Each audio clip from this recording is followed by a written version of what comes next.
Hello বন্ধুরা, প্রতিদিন মতো আজকেও নিয়ে চলে আসলাম তোমার সামনে ঘরোয়া পদ্ধতি। দেখো আমি এখন উনান ফুঁকছি, কারণ তরকারি রান্না করবো, প্রচুর উনানে ধোঁয়া হচ্ছে। মাছ ভাজা করবো। দেখো কতগুলো মাছ, কী মাছ যেন ভুলে যাচ্ছি। হলুদ নুন দিয়ে দিলাম, এর মধ্যে কড়াই তেল দিয়ে দেবো।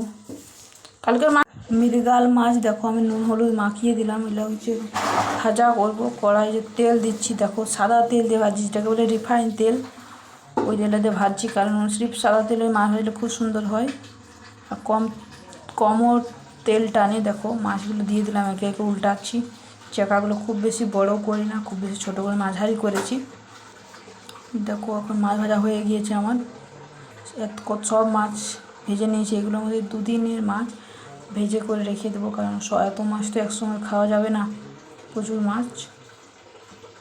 দেখো অনেক মাছ। আর এখন আলু বানাচ্ছি, আলু দিয়ে মাছ দিয়ে আজকে পাতলা পাতলা ঝোল করবো।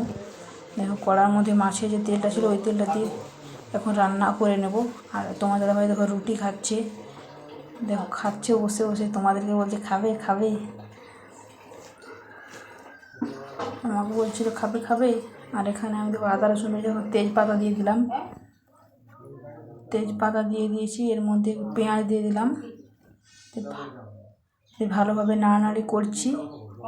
তারপর এখন আমাকে দিচ্ছে, আমি খাচ্ছি, রুটি খাচ্ছি আমিও। দেখো রুটি আর ডিম আলু ভাজা, ডিম আলু ভাজা করছি। দেখো এখন পেঁয়াজটা ভাজা করে নিচ্ছি ভালোভাবে। আর এখন এখানে একটু রুটি খাচ্ছি আমি, আর পেঁয়াজটা ভাজা হচ্ছে। এখানে আলুগুলো ধুয়ে ধুয়ে তুলে দিলাম। কম আলু দিয়েছি, আর বেশি আলু আমাদের ঘরে কেউ খেতে চায় না, কম আলু দিয়েছি। 3জন 4জন খাবো তো, তার জন্য বেশি আলু খাওয়া এখন ঠিক নয়, বুঝলে, প্রচুর সুগার হয়।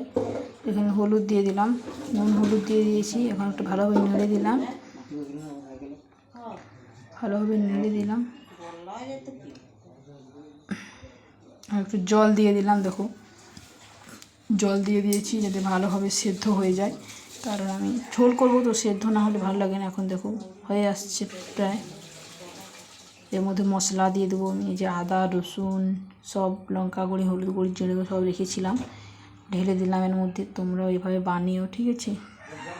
দেখো ভালোভাবে নেড়ে নিচ্ছি। তারপর এর মধ্যে জল দিয়ে দেবো, জল দিয়ে দিচ্ছি যাতে ভালোভাবে সেদ্ধ হয়ে যায়। এখন তো দেখো রান্না ফুটছে, হয়ে আসছে। এর মধ্যে এখন মাছগুলো দিয়ে দিলাম, মাছগুলো দিচ্ছি একে একে করে। এখন একটু নাড়ানাড়ি করে দিলাম, ভালোভাবে হয়ে গিয়েছে। দেখো তরকারিটা হয়ে গিয়েছে, এখন নামিয়ে নিলাম জামের মধ্যে। দেখো 5জন লোক 5টা মাছ দিয়েছি, 5টা মাছ দিয়েছি। এখন পিফা রান্না করবো, পিফাগুলো কেটে নিলাম। দেখো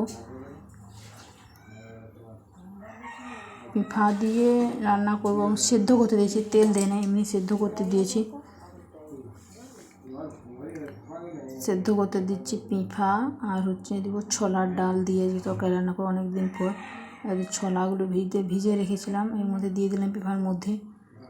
দেখো এর মধ্যে নুন হলুদ জল দিয়ে ঢাকা দিয়ে দেবো,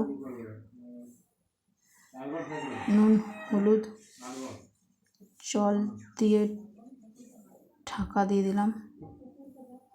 হ্যাঁ দেখো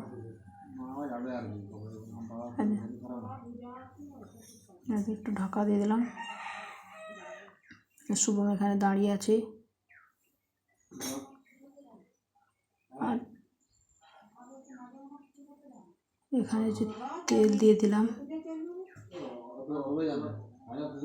এখানে একটু তেল দিয়ে দিলাম। দেখো পেঁয়াজ ভাজছি তো, সেদ্ধ হয়ে গেছে প্রায় সব, সেদ্ধ হয়ে গিয়েছে।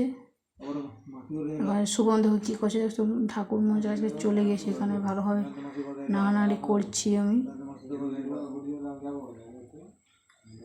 এর মধ্যে মশলা বেটে রেখেছি, আদা রসুন সর্ষে নয় আদা রসুন জিরে লঙ্কা দিয়ে ভালোভাবে একটু মশলাটা মিক্সড করে নিচ্ছি। এর মধ্যে দিয়ে দেবো, প্রচুর ধোঁয়া হচ্ছে দেখো।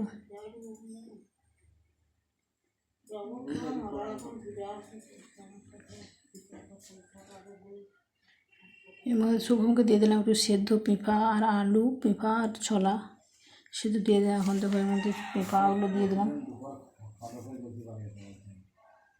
পেঁপাগুলো দিয়ে দিলাম। এর মধ্যে ভালোভাবে একটু নাড়ানাড়ি করছি, ভালোভাবে নাড়ানাড়ি করছি দিয়ে একটু জল দিয়ে হালকা করে ঢেকে দেবো। প্রায় তরকারি হয়ে আসছে আমার। তুমি এভাবে বানিও, পেঁপা ছোলার ডাল খুব টেস্টি হয়।